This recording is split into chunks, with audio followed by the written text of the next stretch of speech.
But can fans at Combatants come to expect that there'll be different weapons to choose for each of these ships? Yes. How about countermeasures too? Will they all be unique depending on the role? Yes. The important thing about a role is you keep distinct weapons and abilities within that role. Loadouts will not allow you to become a heavy if you're a fighter. So the fighter has Gatlings and missiles. The heavy will not have Gatling and missiles. We've got complete new weapon systems there. The support will not have anything of the abilities of the heavy or the guns of the heavy or the fighter.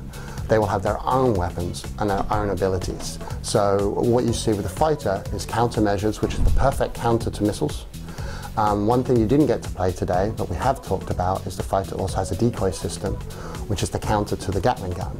So as you are chasing me and I'm like, oh my god, this guy's really good, he's on my tail, I've got to get rid of him, I can bank around an asteroid, make a clone appear, and I can choose with nuances which way it travels. So when you see two, you don't always know which way the decoy is going to go. And that's unique. That kind of, that ability to sort of confuse on a direct attack is unique to the fighter. These will never be in the other systems. And that's important to us to distinguish the roles. If you start merging across, then everything sort of becomes the same. You mentioned the Gatling gun, and I noticed that the Gatling gun in this build is a lot better than the previous builds, because this one you can actually get kills with Gatling gun, because now there's like a red dot to tell you where to shoot. I actually got a kill with a Gatling gun, and not just rely on missiles. And now, typically so far I've only seen two types, like basically a primary weapon and a secondary weapon.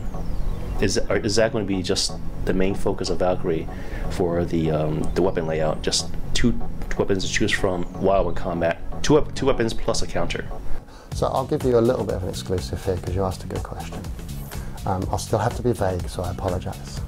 So yes, on the whole, a primary gun and a VR weapon, then a counter for each, or an ability which ties in. Now, what we haven't talked about is how the counters work with the other roles, because of course they're not just for like, they have abilities and different effects on the different roles. But support, for example, may have a few more abilities than maybe it has weapons. And that's about as far as I can go. I can already feel the tasers coming out and the security rushing in to stop me saying anything else. But in all honesty, it's a great question. And the main rule is yes. That is the basic sort of summary, but you should never put a hard and fast rule if you can get better gameplay from different kinds of setups. And again, to encourage different roles, you'll probably see some change, especially when we get around to the support.